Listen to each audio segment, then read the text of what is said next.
South Cotabato nakapagtala na ng 10 kaso ng Mpox. Umaabante sa balitang yan si Abante reporter June Mendoza. Abante Radyo Live Report.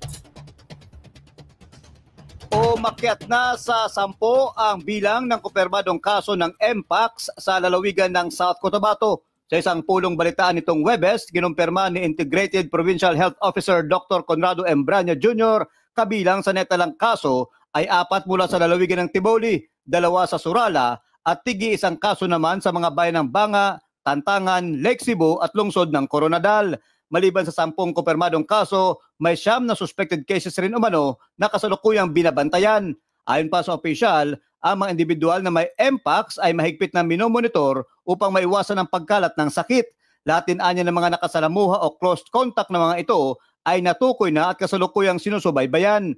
Kasabay nito, mahigpit na pinapayuhan ng mga health authorities ng probinsya ang publiko na manatiling alerto at mag-ingat sa anumang simptomas upang mapigilan ang pagkalat ng Mpox.